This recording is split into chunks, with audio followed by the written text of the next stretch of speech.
Hello and welcome to the Scottish Football Show. Here's what's coming up. Ross County rise again as Wraith are rumbled in the Highlands. Rogers Scottish Cup stranglehold continues. And Caley cook up a Celtic conundrum. Yeah, I'm confused as well.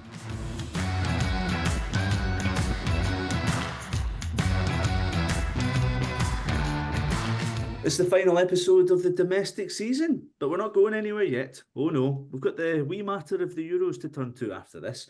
So stay tuned for some sexy Euro trash content. Oh, very nice. Yes, joining me on the podcast this week, it's her again. Cut her and she bleeds blue. I can't talk.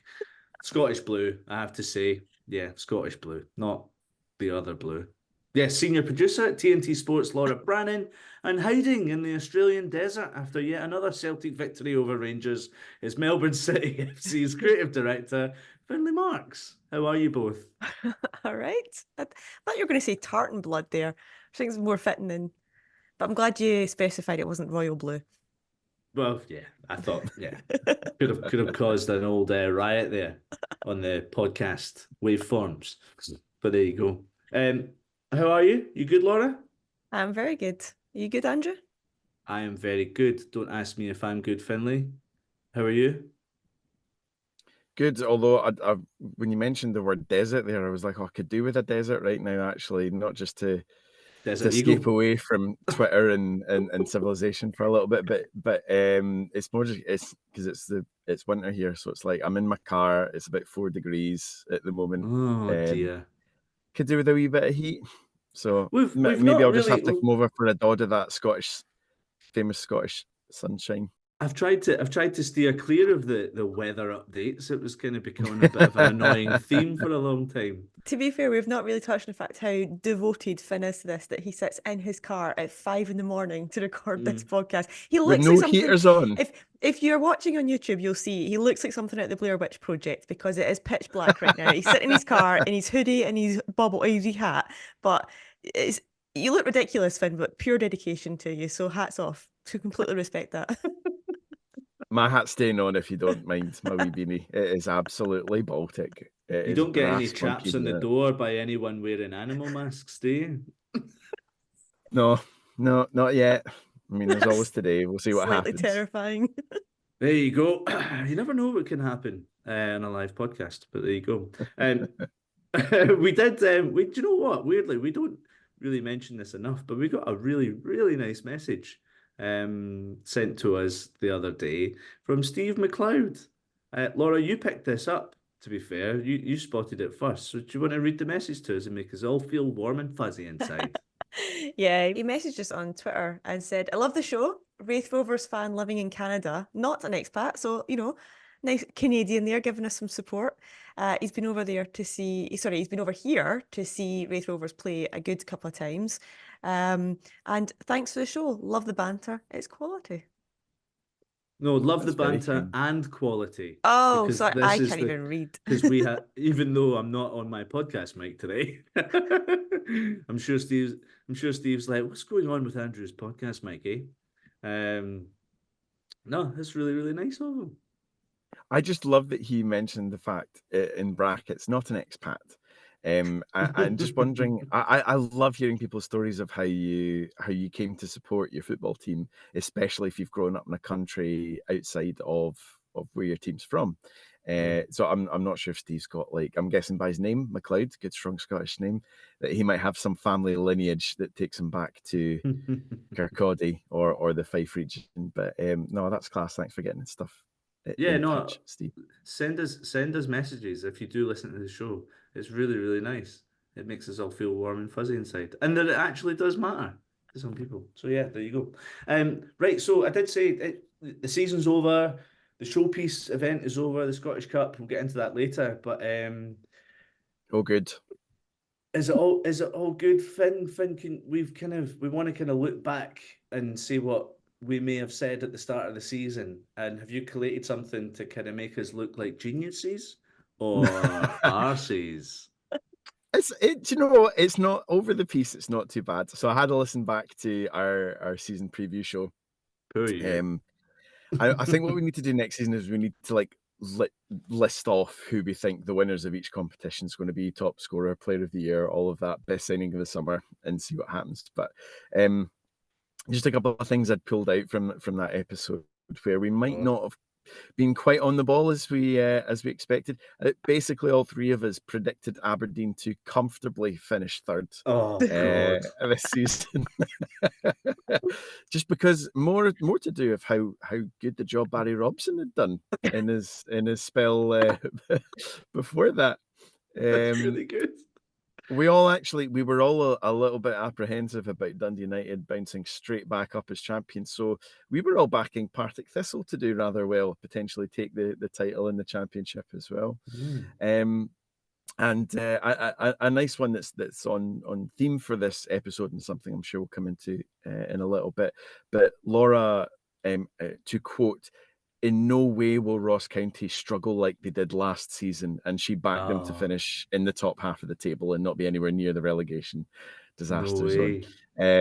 Slightly further down the divisions, I hotly tipped, as I've mentioned a few times, Clyde to be challenging for the title in League Two, which was gravely wrong. Although I will say, I did also back Ian McCall to keep them up when he came in, and that's proven to be right. So, but the things that we did broadly predict for the season, I think all of us backed Celtic to win some important big shiny things, and Rangers to potentially shit the bed at some point.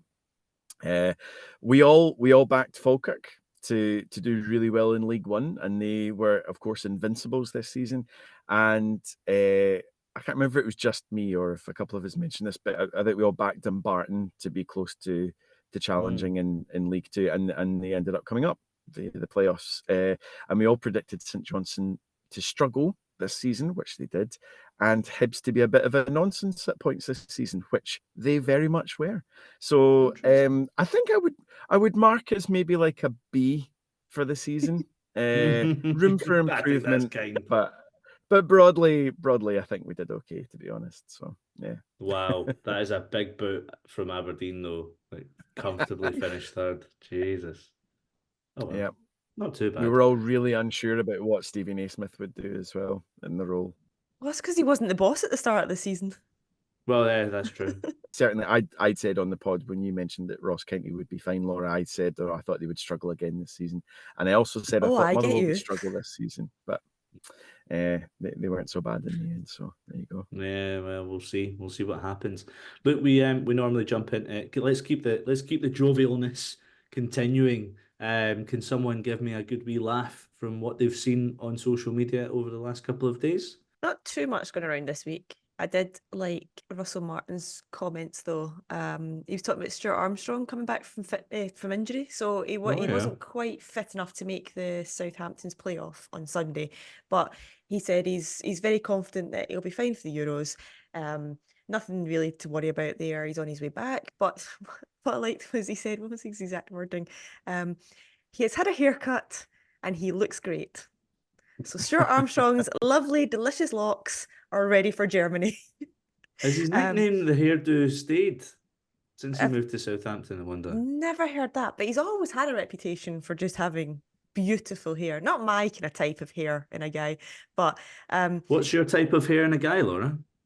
Is it more kind of Lyndon Dykes style? Can we talk about Big Lyndon while we're on hairdos? I mean, I know you are, member number one of the Lyndon Dykes loyal Tartan Army Supporters Club, Laura, but the cornrows? Can we discuss this? Are they cornrows? I don't know. I mean, I made the mistake in our group chat this week. I called them dreadlocks, and Finn shut me down instantly. So Finn, you, for a man of so much hair, clearly knows your stuff about different hairdos. So please educate us. What has he got on his head? It looks like cornrows that he's got in. I'm never one to want to try and make a comment either way on somebody's appearance because it's it's each to their own and everybody doing it. But I think the whole neck tattoos, cornrows he looks like he's an extra from Prison Break, doesn't he? Let's be honest. But I couldn't give two hoots what somebody looks like. If he's there and he's banging G's for Scotland at the Euros, couldn't give a monkeys. Plus, Just you do what you would need to do to feel good, London, and get us a few goals. you would not mess with him down a dark alley on a Saturday night, would you? So hopefully a few others think you're not going to mess with him on the pitch as well. I wouldn't mess with him in central defence in broad daylight with thousands of people watching, Laura, quite frankly. So, yeah. It's definitely a new Um, one from the 98 bleached hair, isn't it? So if this is going to be a new trend going through the squad, it's going to be quite interesting. Oh, that would be so good if they did what the Romanians did in '98. Yeah. If they And all the came whole out with team- corn. Oh, imagine that. Greg Taylor with you- like cornrows and I think who else? There's no baldies in our team actually, is there? No, it was Not Lyndon Dykes. anymore. We've had a few. I love that. Maybe we could start a petition, Andrew, for all the Scotland team to come out with That'd be cornrows for the class. opening game against Germany. The players that you reckon could pull it off, the ones that you think it just definitely wouldn't see. I just want to see Craig Gordon, whether he's starting or on the bench with cornrows. Like that would be fantastic. Like That would be so good. James 42-year-old. Forrest. James Forrest with Yes, corn, like yeah. he would be the number one player. Goes like, I'm not doing it. I'm not doing it. You're doing it, Jamesy. You're doing Oh it. God! You're I mean, John doing it. McGinn would just do it for the laughs anyway. He wouldn't care. John, He'd I also don't think John rock it. McGinn could actually. No, I think that he's- would be the yeah, struggle actually. Yeah, he can just wear a wig. Kieran Tierney would never do it. He'd never No, he would never do threaten it. those beautiful locks of his. All right, calm down, you. So now we know whose hair Laura really likes. Now we've got to the end of it. Oh, that's weird. Here's one that I spotted that I thought was really weird. Was the Instagram from Celtic. It was after the Scottish Cup win over Rangers. Celtic tweeted a photo of it's clearly Joe Hart in a selfie fashion with the whole team, and the Celtic caption is "I love this team." Whoever was on social media that day. Oh. I mean, Admin guff Are you is what I alright? call it. It's just some daft wee boy in charge of the Twitter or the Instagram account. It's just like, I love this team, fanboying on the pitch. Just stop trying to be the personality. It's a club account, and the club are now talking about themselves in this weird first person. First person, yeah. It's really confusing. Confused. It's weird, isn't it? It's really just weird. stupid. Yeah, it's weird. Anything else? I feel like I'm bringing these to the front every kind of week now. It's not Scottish football, but it's the latest instalment of how much would you hate it if this happened in Scottish football? Because Okay. I feel like I've got to defend so many people imply our league is tinpot, and I feel like I need to keep reminding people of how tinpot other leagues can be. So this is the latest instalment. Did you see what happened with Vancouver Whitecaps in MLS this week? No. Right. Now, I follow MLS quite a lot. I don't know if you've kind of been across this, having not followed them that much, but it's become the Lionel Messi show this season. It's become a circus Oh, because right. he Yeah, has yeah, moved yeah. to the league, and now everyone only cares about Messi and not the actual football itself. So Vancouver Whitecaps were hosting into Miami, and for one reason or another, their three-star men, Suarez, Busquets, and of course Messi. And Vancouver Whitecaps put out a statement on like the Thursday before it, apologising for the opposition players not visiting for the game at the weekend, saying, naturally everyone's really disappointed, but we can't do anything about it. Please still come along to our game. And the outroar as a result of this, Yeah. all the comments were just the fans like, this isn't good enough. We've paid our money. We want a refund. And that was bad enough. But then after the game, they put out a graphic celebrating that it was their highest ever home attendance for obvious reasons, because they'd all paid to go and see Messi. And then all the outroar just sparked off again. My great aunt lives in Vancouver. She's Scottish. Been taken over by Canada because she's been there for so long now, but she actually posted on Facebook about this as well, has been completely swept away with Oh my saying goodness. shame on Miami and Messi after months of publicity to get folk to buy tickets to see this so-called world-class player, only to have him decide not to come. Many, many disappointed football fans, but apparently he doesn't care much. Can you imagine if this happened in Scottish football? If you were like, oh, sorry, I mean, I'm thinking back to like the days where like Freddie Lundberg or Robbie Keane or Roy Keane came to Celtic. Imagine if they were playing like St Johnstone, and then they put out a statement going, "Oh, sorry, Robbie Keane's not coming at the weekend. We know you're all absolutely gutted, but I hope you enjoy the I game mean, regardless." I don't know. I don't know why they're complaining so much when they've got Ryan Gauld in their team. They should be going. Exactly. They should be going and filling that stadium full time for Ryan Gauld. The little Scottish Messi who scored as well. Absolutely. Yeah. Well, do you know what? Funnily enough, like mad marketing campaigns that go wrong. Do you not remember the Scottish Cup? Or it might have been the League Cup on BT Sport back in like 2013 or 14, and the massive like promo for it. It was like Celtic v Motherwell and Rangers against like Ross County or something like that, and it just had Celtic in massive letters versus Motherwell, and then Rangers v Ross I County in do tiny remember wee that. it was like Yeah. Celtic and Rangers massive, and it was the semi-finals, and like the outroar for that was like massive. I was working for BT at the time. I didn't make the promo, but it was one of those like people came to me and were like, "Slaven, everyone's going mental at this." I'm like, "Aye, because look, like you're It's making really it just be about insulting. Celtic and Rangers, which is everything that Scottish football fans hate. Like, just like calm down, lads." But credit to the team up in Scotland, because I remember the opening piece for that whole weekend was Darryl Curry like walking up the steps at Hampden, and I think it was like Chris Sutton and like Stephen Craigan carrying massive like Motherwell like banners and like another like a Ross County banner as well at the stadium, and Darryl's like, "What are you doing, boys?" I was like, "Oh well, we've got to make up for that mess the BT boys down in London." Just reminding everyone who's actually playing in this game.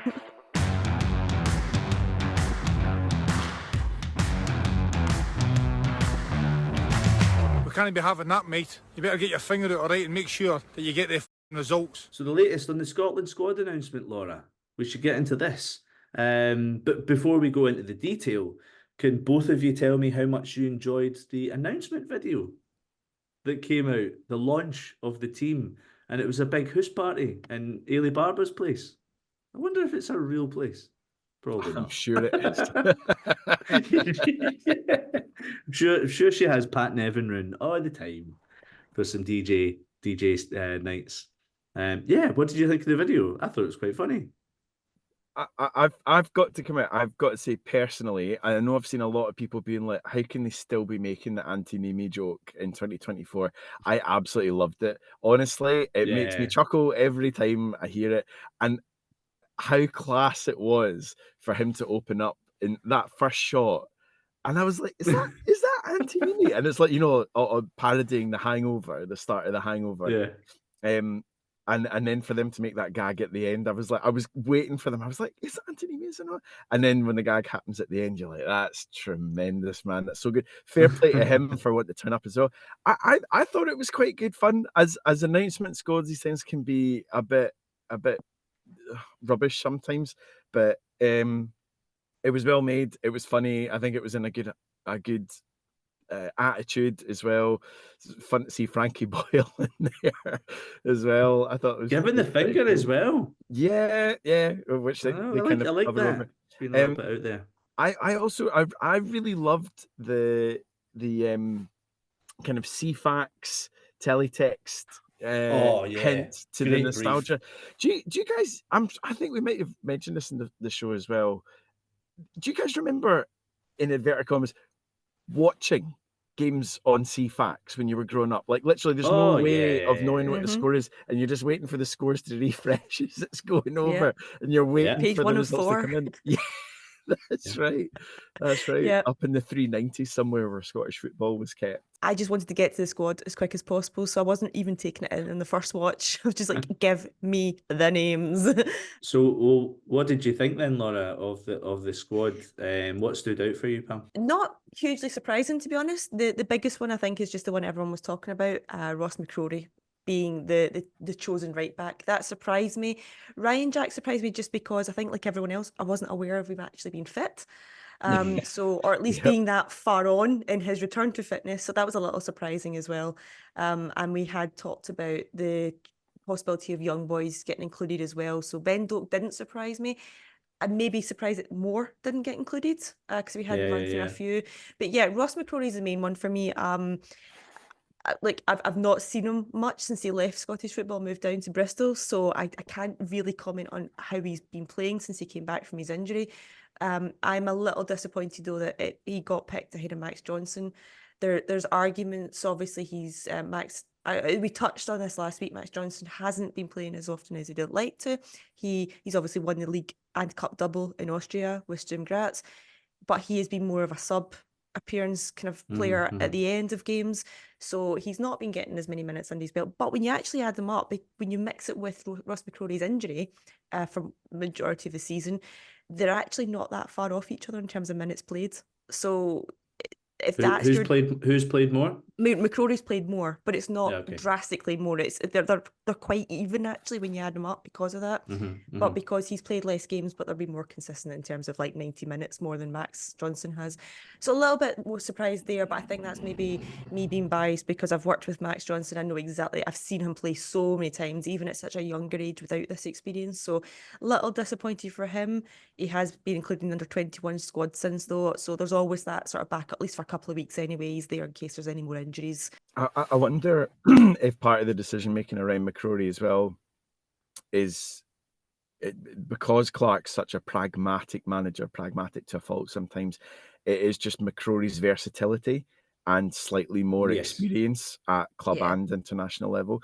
Just the fact that McCrory has played right back for the majority of the time he's been at Bristol City, but obviously he's played centre back as well for Aberdeen, and he started off as a kind of like central midfielder, defensive midfielder in his Rangers career. So I wonder if that's just as cover, like how Clark loves a player that can play in multiple positions. He quite likes playing players out of position at times to fit the system. So I think that might be in it. But I agree with you. I actually didn't even know Ryan Jack was still alive. So there you go. That was a pleasant surprise to see him included in the squad. But I am glad.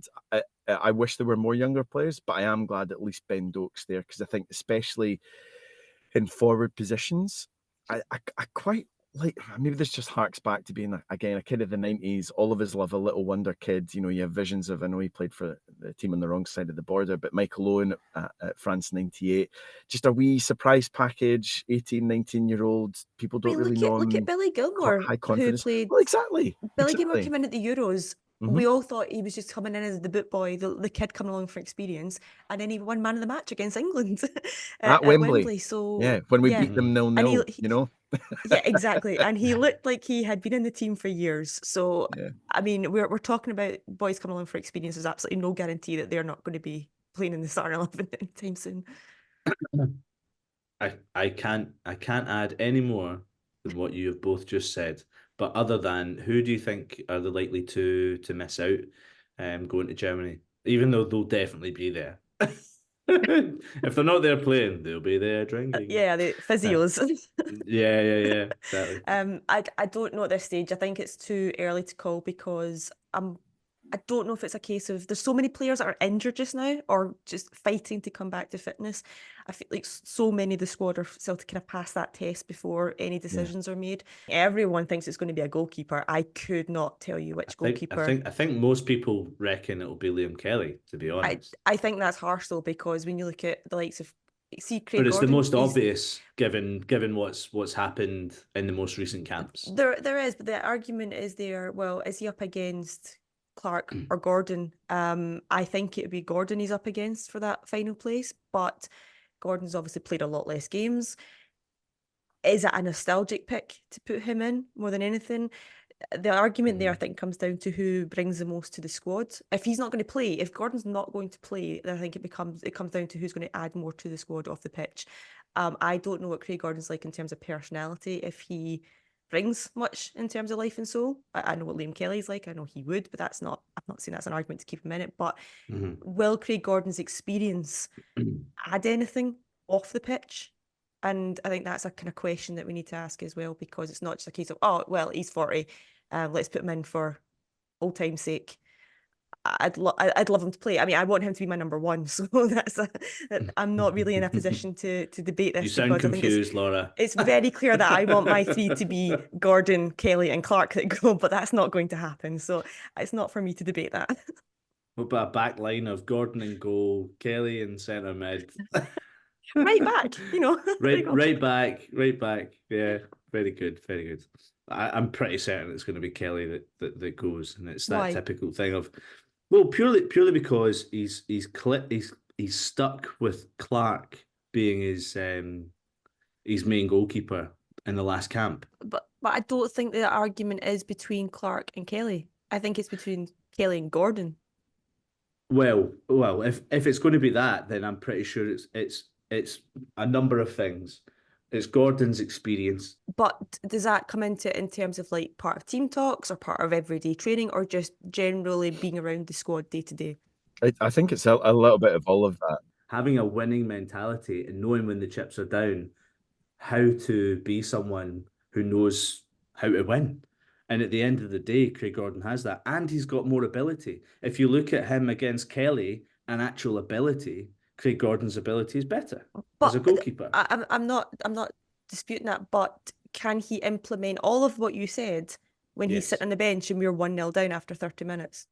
Better than Kelly can, yes. I just don't see what Kelly adds that's more than Gordon. Match sharpness. Really? Yeah, that's undeniable. Well, he's played every game this season. From the bench? How is he going to affect that from the bench? I think it's more, a lot of the stuff is it's the things that are unsaid as well. And I think when you've got still one or two younger players and stuff, and like even I know we say like, oh, he's got more experience at international level. It's true in terms of caps. It's barely true in terms of tournaments because he's obviously got one more tournament under his belt, and that was mostly from the bench as well because he was back up to David Marshall at the last Euros. But I think it is all that stuff just to have an older head around the squad, somebody that you can chat to, that can give advice, because it's not just like another captain. Obviously, he's been captain of Hearts and even Scotland at times in the past. But I think it's in terms of an overall package, and again, just knowing Clark, I think it's Gordon that goes over Kelly, which is, I feel really bad for Liam Kelly because I do think he's deserved more of a go at the national level than he's been allowed so far. But I think Kelly would be the goalkeeper that gets cut from the squad if he goes. And I think just going back to what we were talking about at the start of this, I think the other player that will go will probably be the least fit player of the squad.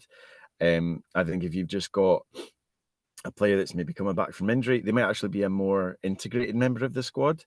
But if there's somebody who's just struggling with a bit of injury towards the end of the season and it's just not clearing up, or it's not going to clear up in time, unless they are a really important voice in the dressing room and behind the scenes, I think they'll be the people to go. So yeah, I think Clark's pragmatic like that.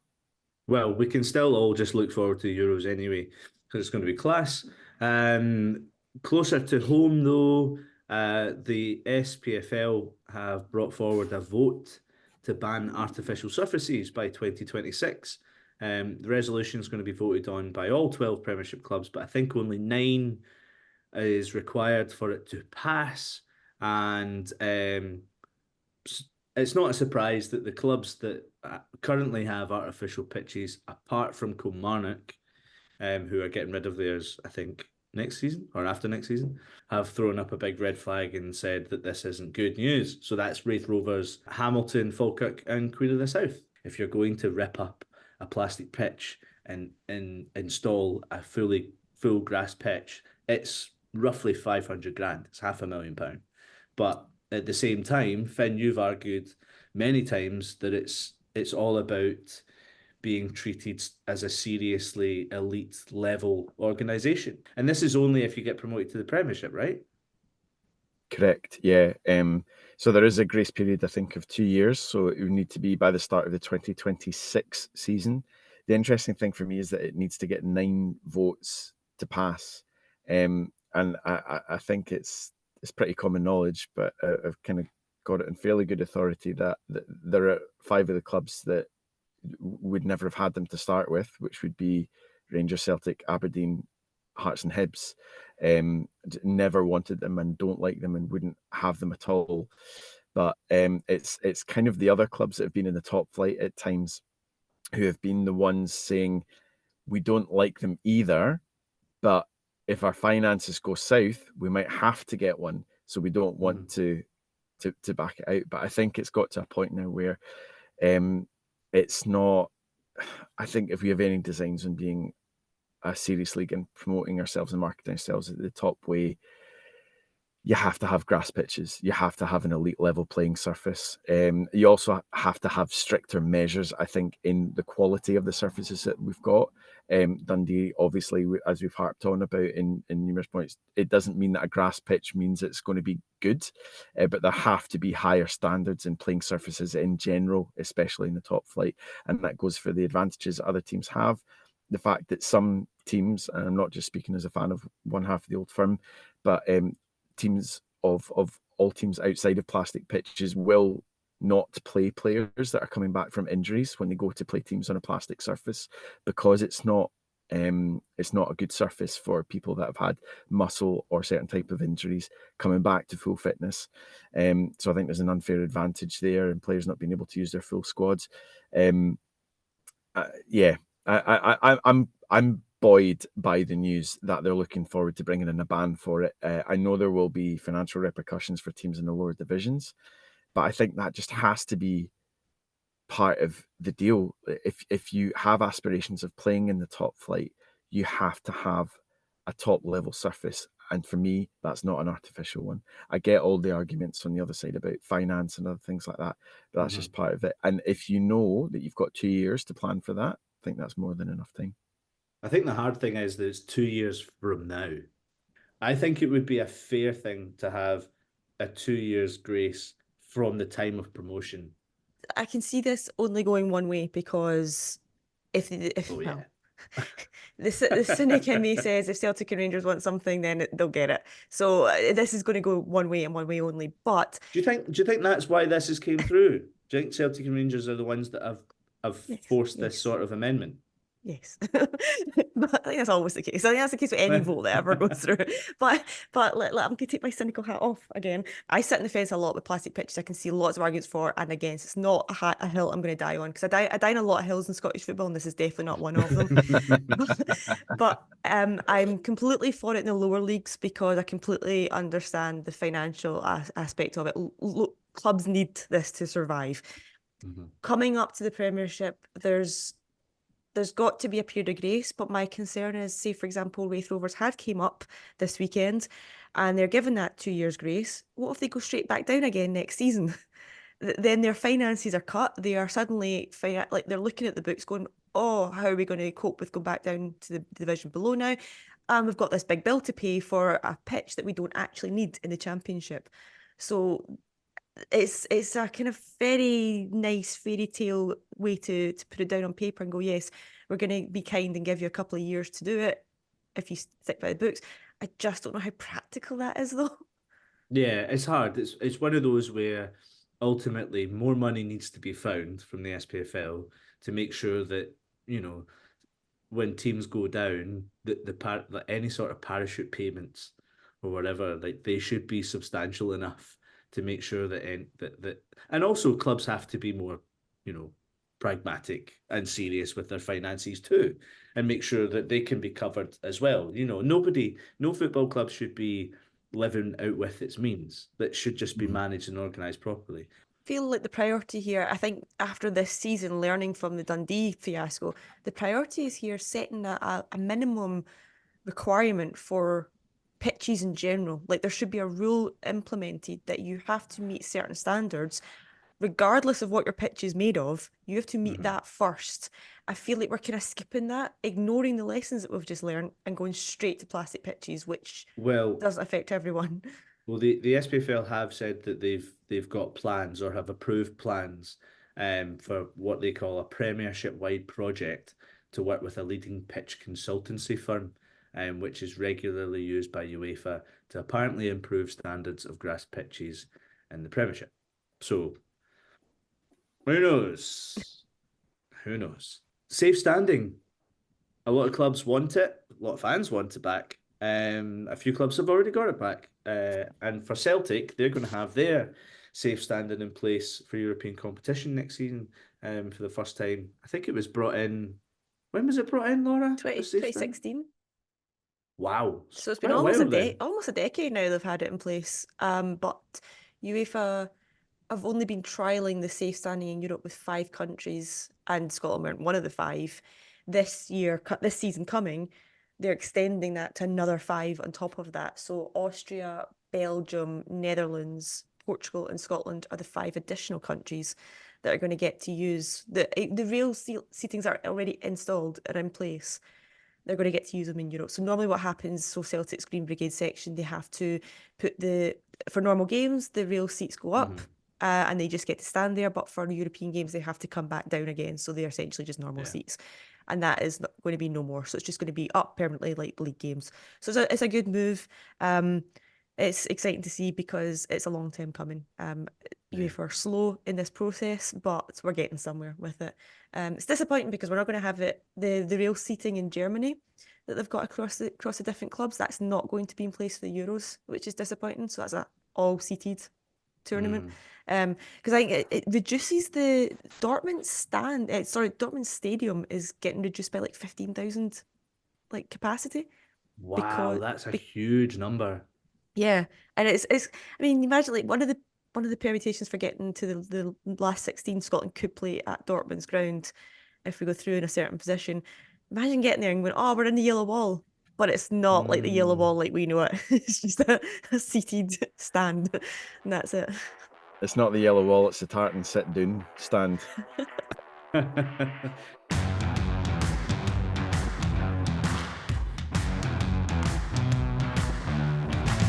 You think I'm going to answer a stupid question like that? Here's a big growing story that's been happening over the last few days.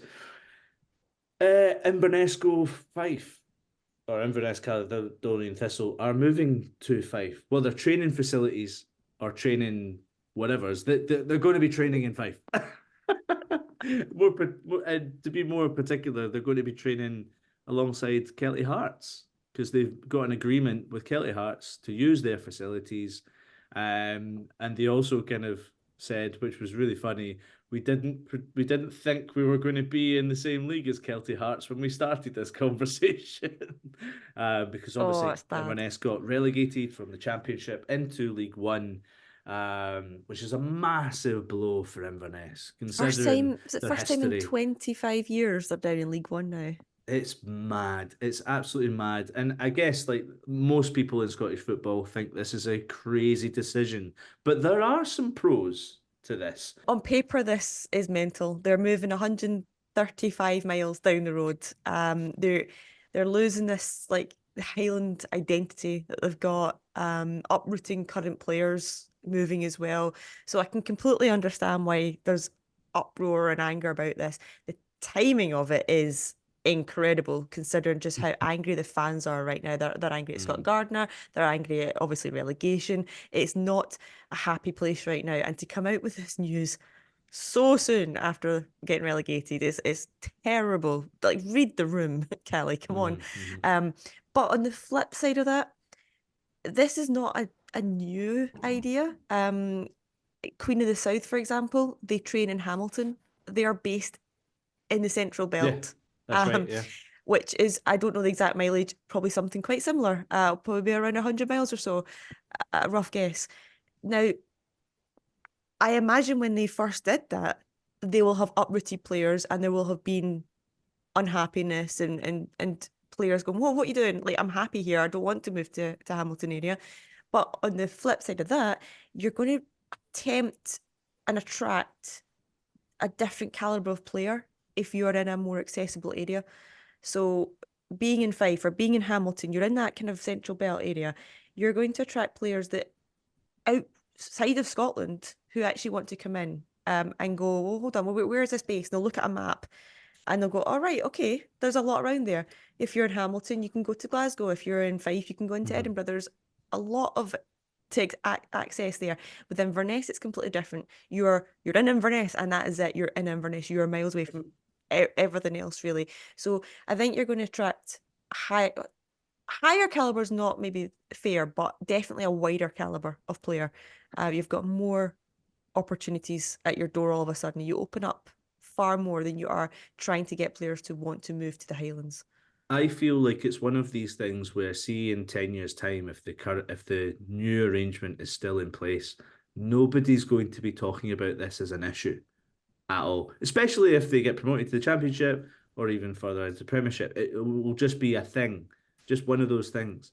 It is still sad though that they're having to take that measure.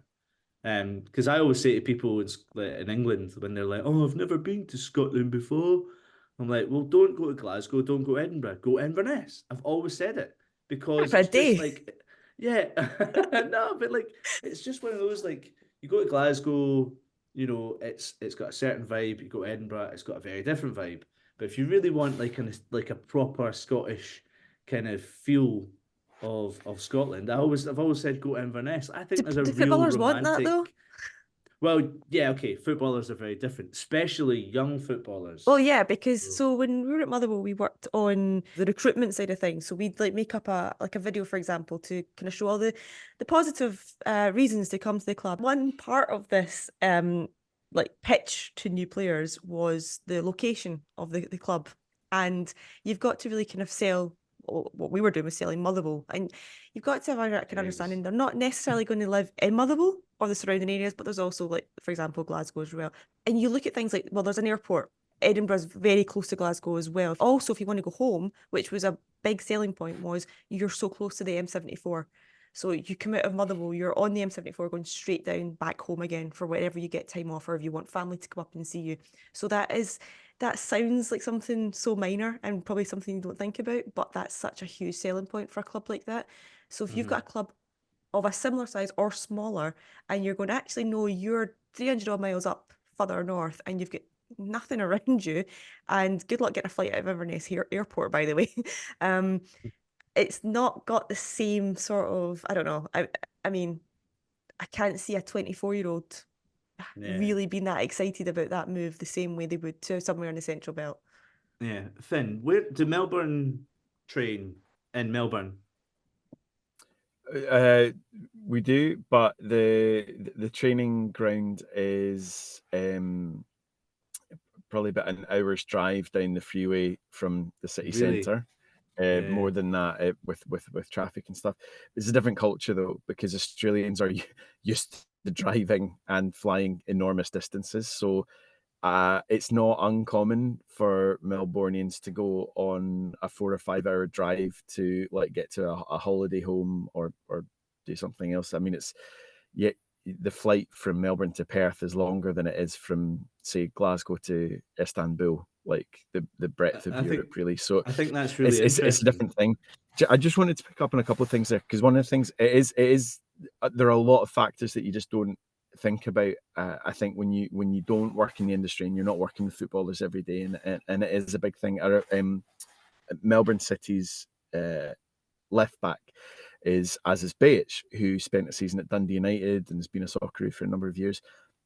When he was playing for Dundee United, he didn't live in Dundee, he lived in Edinburgh, because it's just where him and his wife felt a bit more of a pull. And obviously it's a beautiful city. Nothing wrong with Dundee. Like I have family that come from Dundee, and it's a great city too. But it's just, I think if you're a foreign player, the attraction to being in a bigger city like that is more important. And also the fact that one of his best friends from international duty is Martin Boyle, who lives and plays in Edinburgh. So that was a big draw for him. I do get all of the business side of it though. From a business perspective, and maybe when they're looking to cost cut and do different things, Caley Thistle moving their training, they're not moving their ground. They'll still play in the Highlands every other Saturday, but they're moving their training things down to there. But I do think in context, it's not quite the same thing as Queen's training in the Central Belt or whatever, purely because, and this is actually something where I've tried to do quite a bit of reading around this from Caley Thistle fans' point of view, and there was a brilliant thread that a guy called Nathan McKenzie put on Twitter where he talked about this exact thing, and he's like, I get it. He's a Caley Thistle fan. He's like, I get it totally from a business point of view, but he's like, the whole point of Caley and Thistle when they merged was to create a team in the Highlands that was capable of competing with the best football teams from around the country, because really, out of Aberdeen, there aren't any big teams once you get further north than Dundee, Arbroath, really. There was nothing in the Highlands that would compete with that, and including Ross County at the time, because this Caley Thistle were actually the team that really preceded Ross County in terms of being a real professional outfit. And so there's always been this culture, this legacy, this context of it being rooted in Highland culture and the people of Inverness, and not just Inverness, but the surrounding areas and the Highlands there as well. So to take, and again, I know it's not a match day, but to take such a huge element for the club to be moving so many of the operations 130 miles away or 200 miles away, it just is. I think it feels emblematic for a lot of Caley Thistle fans of this soul, this culture that they've spent 30 years cultivating, just being ripped out the club. And I think that's quite sad, because how often do we say this, that the joy of Scottish football, especially as you go down the footballing leagues, is the fact that these clubs are phenomenally important community assets. They are focal points for these communities, and the culture that, the local culture and communities that are around about there. And I do feel it's kind of emblematic of a bit of a sea change, not for the better, in terms of Caley Thistle. So I feel quite disappointed doing this on behalf of a lot of the fans. I think they just feel a bit destitute and wondering where their club is heading. You don't want it to become like Little Scotland and all their clubs are in the Central Belt. I mean, there's like I've seen joking about the Championship next season. Every team in the Championship next season will be in the Central Belt because obviously we don't have Inverness anymore. I think the further south is Ayr, and the furthest north Raith Rovers.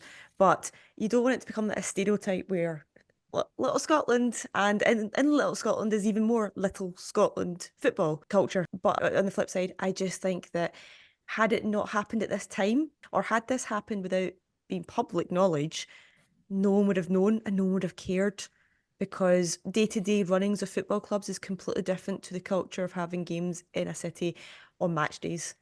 Let's not forget that Inverness everyone's known about the real difficult financial issues that they've had over the last couple of seasons after COVID, and you just hope that this plays part in their kind of, being a bit more robust financially, so that they can make the right changes for the club in the area, and to even just add to some more community support or engagement, and even a match day experience. Then Inverness can do a lot more things like that. That would be really, really good. So, hey ho.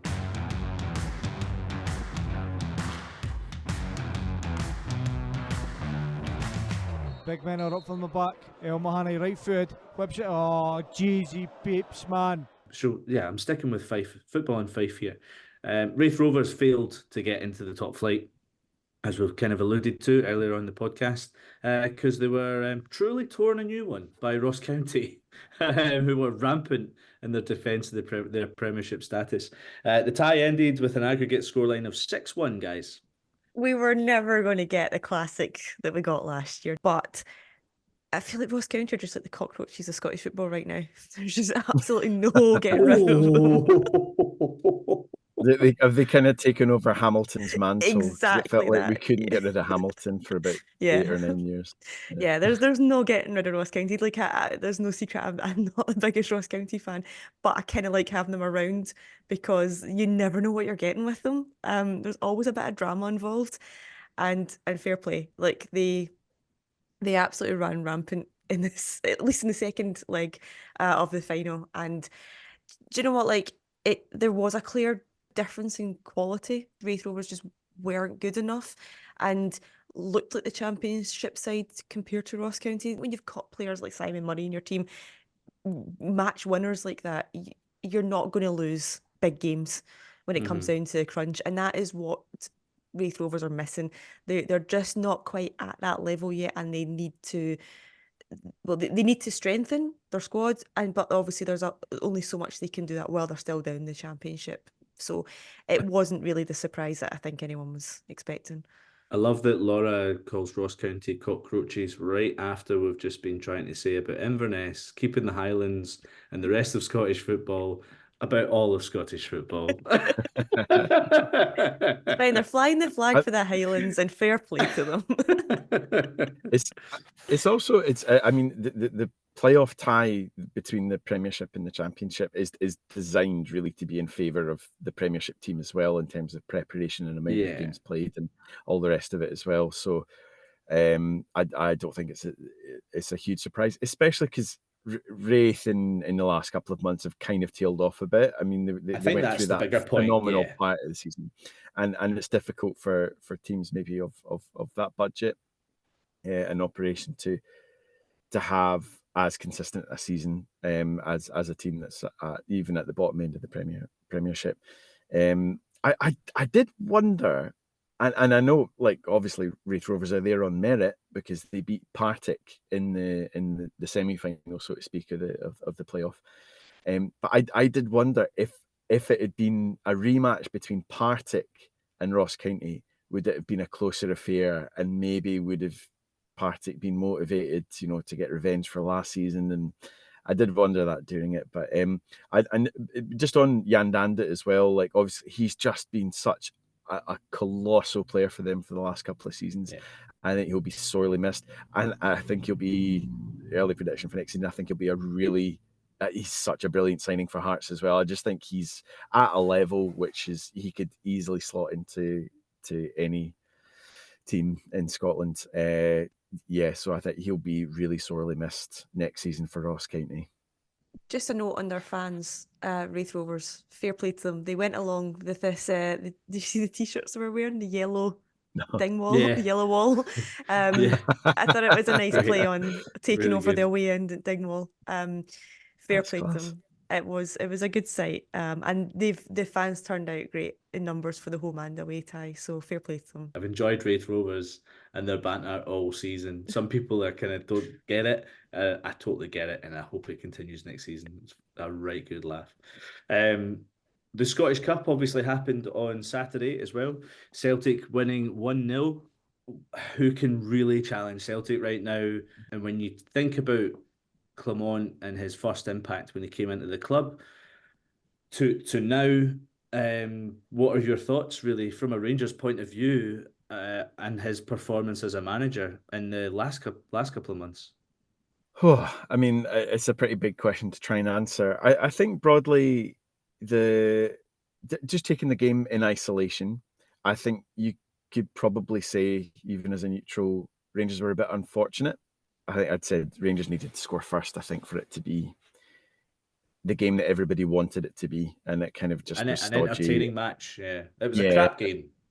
It was terrible, and it didn't pan out that way. So I think in isolation, Rangers were maybe a bit unlucky in the cup final, but I think there's absolutely no excuse now not to make sweeping changes over the summer. I think even weirdly, if Rangers had won the cup, I don't think it changes anything. Even weirdly, if they'd won the league title and ended the season as champions, I still don't think it means that there's not the need for a massive change this summer.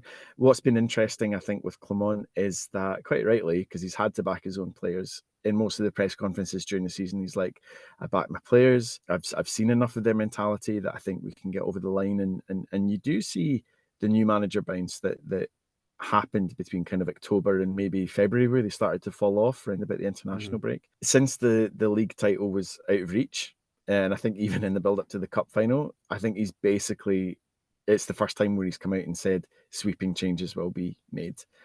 He's like, this is the end of a cycle, is what he referred to it as. And I think he knows that. I think all the players know that. There's been a lot of players here that are now just endemic of the kind of finishing second mentality, which you can't have at Rangers or Celtic. And you're talking about who's going to challenge Celtic.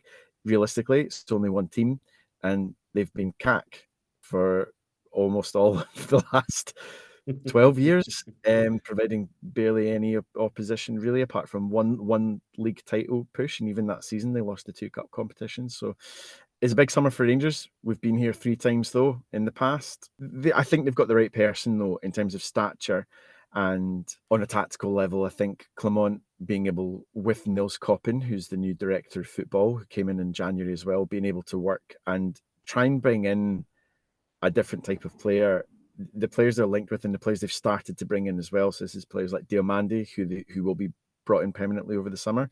Hefty, brilliant name, who's the Brazilian left back they've just signed. They're very close, I think, to signing Jose Cordoba, who's a Panamanian centre back from Levski Sofia. I don't know a huge amount about these players, but the profile is much more what I would be hoping Rangers sign, which is young, dynamic, athletic, agile players, and not kind of, for want of a better expression, kind of the star shagging that's been going on the last number of years, where it's like, well, this guy's a really good player, and he's been playing in the Premier League, but he's been injured for the last 3 years, and maybe we can get a tune out of him. And I think Rangers just have not been, they've not been working to a proper business model. Anyway, it's a long-winded way of saying I think Clement's the right person to be in charge going into next season. I think he deserves to be backed because of what we've seen. The fact that he even took Rangers into a title race, I think, speaks volumes to what he can achieve, but he needs to be backed, and the team kind of needs to be ripped apart in the summer. It's been touched on, obviously, throughout the previous weeks when Celtic were going from strength to strength to silverware. They have just been the better team in the business end of the season. There's absolutely no argument there whatsoever. The focus now is just how much they can build on that.